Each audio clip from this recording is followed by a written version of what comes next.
Lalu Nabi Musa berkata, "Insya Allah akan engkau dapati aku sebagai orang yang sangat sabar, dan aku tidak akan menentangmu dalam urusan apapun."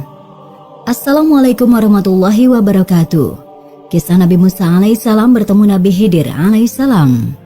Di kesempatan kali ini kita akan menyampaikan sebuah kisah menarik terkait dengan pertemuan Nabi Musa alaihissalam dengan Nabi Khidir alaihissalam. Suatu ketika Nabi Musa alaihissalam berdiri berkhutbah di hadapan Bani Israel untuk memerintahkan agar mereka taat kepada Allah SWT. Lalu setelah berkhutbah, salah seorang dari Bani Israel pun bertanya, "Siapakah di antara kita atau siapakah orang yang paling banyak ilmunya?" Lalu Nabi Musa menjawab, "Akulah orang yang paling banyak ilmunya." Selang beberapa saat kemudian, Allah kemudian mewahyukan kepada Nabi Musa alaihissalam, "Mengapa kamu mengatakan sebagai orang yang paling banyak ilmunya, wahai Musa, dan tidak mengembalikan hal itu kepada Allah dengan mengatakan Allah adalah zat yang maha tahu?" Nabi Musa pun memohon ampunan kepada Rabb-Nya atas perkataannya itu. Lalu ia berkata, "Akan tetapi wahai Rabb-Ku, memangnya siapakah orang yang paling banyak ilmunya?" Allah SWT berfirman kepadanya, "Sesungguhnya aku mempunyai seorang hamba di Majma' al-Bahrain, dan ilmunya lebih banyak daripada ilmumu." Musa berkata, "Ya Rob, bagaimana aku bisa dapat bertemu dengan orang itu?" Allah berfirman, "Bawalah seekor ikan besar dalam sebuah keranjang, lalu berangkatlah kamu ke Majma' al-Bahrain. Di sana kamu akan bertemu dengan hamba yang beriman ini. Di tempat kamu akan kehilangan ikan itu." Lalu Nabi Musa alaihissalam segera berangkat, sementara hatinya dipenuhi oleh rasa penasaran dan kerinduan untuk segera bertemu dengan hamba yang beriman itu, yang telah Allah SWT yang tidak pernah Allah ajarkan kepadanya. Lalu kemudian Nabi Musa alaihissalam memanggil muridnya, yaitu Yusya bin Nun, lalu menyuruhnya untuk menangkap seekor ikan besar dan meletakkannya dalam sebuah keranjang. Yusya bin Nun melaksanakan perintah Nabi Musa alaihissalam. Setelah itu, dimulailah perjalanan mencari ilmu oleh seorang Nabi Allah bersama muridnya untuk menjadi seorang hamba Allah yang paling banyak ilmu pengetahuannya itu. Nabi Musa alaihissalam bukanlah termasuk orang yang menyukai petualangan atau perjalanan, bagaimana ia menyukai ilmu dan keinginan untuk mendapatkannya, sekalipun ilmu itu berada pada sebuah negeri di ujung dunia. Namun demi mendapatkan ilmu itu, Nabi Musa berangkat bersama muridnya Yusya bin Nun untuk menemui seorang hamba yang soleh yang telah Allah ajarkan sebagian dari ilmu Allah kepadanya. Setelah beberapa hari kemudian, Nabi Musa alaihissalam dan muridnya pun sampai di Majma'ul Bahrain, tapi mereka tidak menyadarinya. Musa dan muridnya yang sangat kelelahan tertidur di samping sebuah batu yang sangat besar. Saat mereka tertidur, ikan besar yang dibawa tadi keluar dari dalam keranjang. Sementara batu besar itu berada di dekat laut, ikan itu pun melompat ke laut dengan senang karena ia kembali ke habitatnya. Setelah terjaga dari tidurnya, Nabi Musa dan muridnya pun melanjutkan perjalanan ke Majma' al-Bahrain untuk bertemu hamba yang soleh yang telah Allah terangkan kepadanya. Saat lapar mulai terasa, Nabi Musa berujar kepada muridnya, "Wahai Yusya bin Nun, bawalah ke sini makanan kita tadi, yakni ikan besar yang telah engkau tangkap. Sungguh kita telah merasa letih dan sangat lapar karena perjalanan yang telah kita tempuh." Yusya bin Nun membuka keranjang tadi, namun ia tidak menemukan ikan besar yang telah ia bawa. Ia menduga dirinya melupakannya pada saat sedang berada di batu tadi. Lalu ia berkata, "Tahukah engkau wahai Nabiullah Musa alaihissalam, ketika kita mencari tempat berlindung di batu tadi, maka aku lupa menceritakan tentang ikan itu. Dan tidak ada yang membuat aku lupa untuk mengingatnya kembali kecuali setan. Dan ikan itu mengambil jalannya ke laut dengan cara yang aneh sekali." Nabi Musa alaihissalam akan bertemu dengan hamba yang soleh itu, sebagaimana yang telah Allah beritahukan kepadanya. Sebab tanda dari pertemuan tersebut ialah ia akan kehilangan ikan, dan di tempat kehilangan ikan itulah ia akan bertemu dan belajar kepada sang hamba yang soleh itu. Nabi Musa alaihissalam dan muridnya pun kembali ke batu besar tadi untuk melihat salah satu bukti dari penjelasan Allah SWT kepadanya. Sahabat beriman, Nabi Khidir adalah seorang hamba Allah yang sangat soleh. Allah SWT mengajarkan ilmu kepadanya yang tidak pernah diajarkan dan diketahui oleh seorang manusia lain. Nabi Khidir alaihissalam pernah meminum air dari sebuah mata air yang bernama Ainul Haya atau mata air kehidupan. Dan orang yang pernah minum air dari mata air tersebut akan Allah panjangkan umurnya. Wallahu alam. Dahulu jika Nabi Khidir duduk di atas permadani putih, maka semua yang ada di sekitarnya berubah menjadi hijau. Oleh karena itu, ia dijuluki dengan Khidir. Nabi Khidir alaihissalam berkeliling dunia untuk melaksanakan perintah Allah SWT, sembari menyeru umat manusia agar beribadah hanya kepada Allah SWT. Dan di Majma' al-Bahrain, di bawah sebuah batu besar, Nabi Khidir alaihissalam berdoa kepada Allah dengan mengenakan jubah merah. Lalu Nabi Musa kemudian mengucapkan salam kepadanya. Assalamualaikum warahmatullahi wabarakatuh. Nabi Khidir menjawab, Waalaikumsalam warahmatullahi wabarakatuh. Siapakah kamu? Lalu Nabi Musa menjawab, Aku Musa. Nabi Khidir bertanya lagi, Nabi Musa, apakah kamu dari kaum Bani Israel? Nabi Musa menjawab, Benar. Siapa nama Anda wahai hamba yang soleh? Kata Nabi Musa. Nabi Khidir menjawab, Namaku adalah Khidir. Wahai Musa, apa yang membuatmu datang kemari? Lalu Nabi Musa menjawab, Aku ingin mengikutimu agar engkau mengajariku ilmu yang telah Allah ajarkan kepadamu.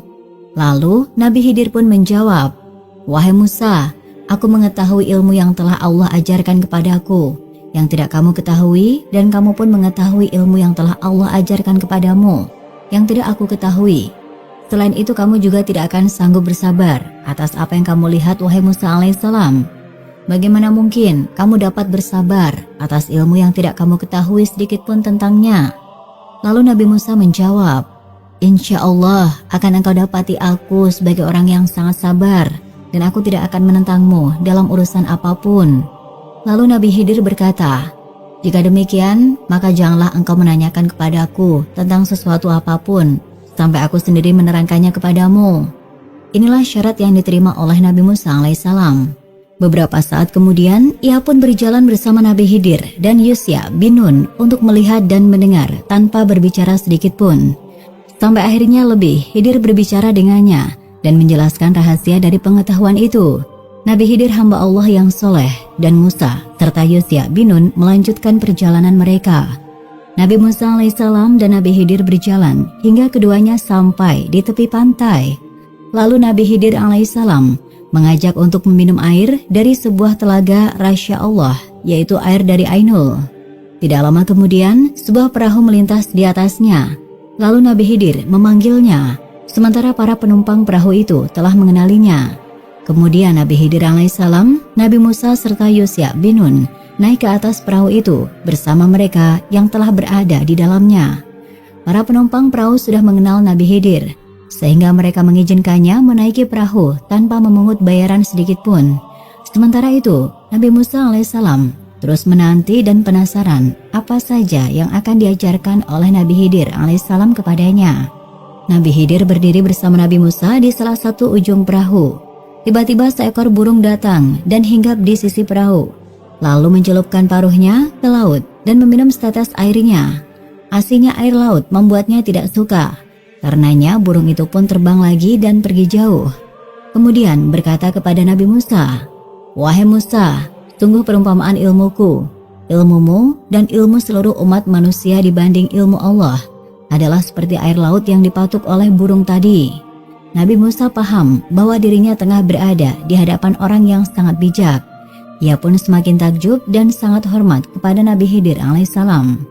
Saat sedang takjub, tiba-tiba terjadi suatu peristiwa yang sangat mengejutkan. Ketika para pemilik perahu, di mana mereka adalah orang-orang kafir, sedang sibuk menangkap ikan, Nabi Khidir tiba-tiba menuju ke salah satu papan perahu, kemudian menghancurkannya. Dan di sini Nabi Musa tidak terima dengan perlakuan Nabi Khidir kepada perahu itu. Lalu Nabi Musa berkata, Mereka sudah membawa kita tanpa bayaran, tapi engkau malah merusak salah satu papannya hingga berlubang, dan akan menyebabkan perahu ini akan tenggelam bersama dengan para penumpangnya. Sungguh engkau telah berbuat suatu kesalahan yang besar. Namun Nabi Khidir hanya menatapnya dengan tenang. Kemudian berkata kepada Nabi Musa alaihissalam, Bukankah sudah aku katakan kepadamu tadi, wahai Musa, sungguh kamu tidak akan mampu bersabar bersamaku. Nabi Musa alaihissalam kemudian teringat akan syarat dan janji yang telah ia tetapkan untuk dirinya, bahwa ia tidak akan bertanya dan tidak akan membantahnya. Ia pun berkata, Janganlah engkau menghukum aku karena kelupaanku, dan janganlah engkau membebaniku dengan suatu kesulitan dalam urusanku, kata Nabi Musa. Selanjutnya mereka pergi lagi. Nabi Khidir telah memaafkan kehilafan pertama Nabi Musa. Kemudian Nabi Khidir melanjutkan perjalanan membawa Nabi Musa alaihissalam untuk memberikan pelajaran yang baru dan memperlihatkan rahasia yang lebih mengagumkan lagi. Lalu Nabi Khidir dan Musa turun dari perahu menuju ke sebuah kampung. Mereka kemudian bertemu dengan beberapa anak yang sedang bermain sembari bersenda gurau. Padahal mereka bersih dari dosa seumpama para malaikat. Begitu lugu dan masih belum mengerti mana yang keliru dan mana yang benar. Lalu Nabi Khidir tiba-tiba memilih seorang anak yang paling tampan di antara anak-anak yang sedang bermain tersebut. Ia membisiki telinganya hingga anak kecil itu berjalan bersamanya. Ketika mereka jauh dari pandangan manusia, Khidir tiba-tiba mematahkan kepala anak itu sampai meninggal dunia. Nabi Musa melihat Khidir melakukan perbuatan itu. Ia pun berteriak marah emosi dan menjerit seraya berkata, "Mengapa engkau bunuh jiwa yang bersih? Bukan karena ia membunuh orang lain. Sungguh engkau telah melakukan sesuatu yang mungkar, wahai Khidir." Sahabat beriman, ternyata persoalan-persoalan yang pelik ini tidak dapat dipahami oleh Nabi Musa alaihissalam sama sekali kala itu. Sekiranya salah seorang dari kita berada pada posisinya, niscaya juga akan melakukan hal yang sama seperti yang dilakukan Nabi Musa. Akan tetapi, lebih Khidir alaihissalam tidak melakukan apapun kecuali atas perintah Allah SWT. Kemudian Nabi Khidir menatap Nabi Musa alaihissalam seraya berkata kepadanya, "Bukankah sudah aku katakan kepadamu, wahai Musa, sungguh kamu tidak akan mampu bersabar bersamaku." Nabi Musa alaihissalam yang dalam keadaan malu atas apa yang telah ia lakukan pun menjawab, "Jika aku bertanya kepadamu tentang sesuatu setelah ini, maka jangan lagi engkau memperbolehkan aku menyertaimu. Sesungguhnya engkau sudah cukup bersabar menerima alasan dariku," kata Nabi Musa. Andai saja Nabi Musa alaihissalam tidak mengatakan hal itu, tentu kita akan melihat lebih banyak lagi keajaiban dari perjalanan ini. Kemudian lebih, Musa alaihissalam dan Nabi Khidir alaihissalam serta Yusya bin Nun pergi meneruskan perjalanan yang penuh dengan keajaiban dan keanehan itu. Hingga ketika mereka tiba di sebuah perkampungan, sementara rasa lapar nyaris membunuh mereka. Mereka kemudian meminta makanan kepada penduduk di kampung itu. Terlebih Nabi Musa belum makan sejak ikan besar tadi melarikan diri dari keranjangnya. Di lain pihak, penduduk kampung ternyata adalah orang-orang yang kikir, sehingga mereka tidak mau memberikan makanan sedikit pun. Nabi Musa alaihissalam pun bersabar hingga lebih. Khidir alaihissalam membawanya tiba di sebuah dinding tua yang hampir runtuh. Kemudian Khidir berkata kepada Nabi Musa, "Tolong bantu aku untuk mendirikan dinding ini meski dalam keadaan lapar." Nabi Musa alaihissalam diam saja agar dirinya dapat terus menemani hamba yang soleh dalam perjalanan ini. Lalu ia pun membantu dan menolong Nabi Khidir hingga keduanya berhasil mendirikan dinding yang sudah runtuh itu. Setelah selesai mendirikan dinding itu, Nabi Musa berkata, "Kaum itu telah kita minta makanan dan jamuannya, tapi mereka tidak bersedia menjamu kita. Sekiranya engkau mau, niscaya engkau dapat meminta imbalan untuk itu," kata Nabi Musa. Nabi Khidir pun menjawab, "Inilah perpisahan antara aku dengan engkau, wahai Musa." Nabi Musa seolah menyesali apa yang telah ia katakan dan berharap andai saja perjalanan itu bisa lebih lama lagi. Kemudian Nabi Khidir berkata, "Aku akan memberikan penjelasan kepadamu atas perbuatan-perbuatan yang engkau tidak mampu bersabar terhadapnya. Biar aku jelaskan kepadamu," kata Nabi Khidir. "Terkait perahu tadi, perahu itu adalah milik seorang yang miskin yang bekerja di laut. Aku bermaksud merusaknya karena di belakang mereka ada seorang raja yang zalim, yaitu Hudad bin Budar yang akan mengambil setiap perahu secara paksa. Ia merebutnya dari pemiliknya agar perahu itu dapat menjadi miliknya. Dan apabila ia melihat perahu itu cacat, ia akan membiarkannya dan tidak merampasnya. Dan tahukah kamu, Musa, raja itu datang setelah kita turun dari perahu. Kemudian ia mendapati perahu itu telah berlubang, sehingga ia pun membiarkannya. Dengan demikian, melubangi perahu menjadi penyebab bagi keselamatan para pemiliknya, bukan soal menenggelamkan mereka. Itu pelajaran yang pertama." Kemudian Nabi Musa tidak mengetahui hal-hal gaib itu, dan ia pun sangat merasa kagum. Kemudian kata Nabi Khidir, "Adapun anak yang tadi namanya adalah Jaisur. Tahukah kamu, wahai Musa, kedua orang tuanya adalah mukmin. Adapun ia sendiri jika Allah membiarkannya hidup sampai dewasa, niscaya dia akan menjadi seorang yang kafir. Allah akan menggantikan kepada kedua orang tuanya dengan seorang anak lain yang lebih baik dari dia, seorang anak yang beriman yang tidak akan melelahkan mereka. Begitulah kematian anak itu justru menjadi obat bagi kedua orang tuanya yang beriman itu, sekalipun mereka harus merasakan kesedihan. Sungguh rahmat dan kasih sayang Allah SWT kepada hambanya melebihi kasih sayang seorang ibu kepada anaknya. Adapun terkait dinding itu adalah kepunyaan dua orang anak-anak yatim di kota itu. Ayah mereka seorang laki-laki yang soleh, dan di bawah dinding tersebut ada harta simpanan yang diletakkan oleh ayahnya untuk mereka. Ayah mereka telah berdoa kepada Allah agar keduanya dapat menemukan harta simpanan itu. Kemudian Allah mengabulkan doanya. Dia memerintahkan kepadaku untuk pergi ke sana dalam rangka untuk mendirikan dinding tersebut sebelum rumah itu runtuh, sehingga jika mereka sudah besar nanti, mereka akan menemukan harta simpanan itu. Dan lebih, Khidir berkata kepada Nabi Musa, "Dan inilah penjelasan dari perbuatan-perbuatan yang kamu tidak dapat bersabar terhadapnya." Nabi Khidir kemudian meninggalkan Nabi Musa, dan Nabi Musa pun meninggalkannya. Setelah menempuh perjalanan ini, Nabi Musa alaihissalam kembali kepada Bani Israel dengan membawa pengetahuan yang baru dan kebaikan yang melimpah. Wallahu alam. Dan itulah sobat, sedikit kisah kali ini. Kurang lebihnya saya mohon maaf, dan sampai jumpa lagi di cerita berikutnya. Wassalamualaikum warahmatullahi wabarakatuh.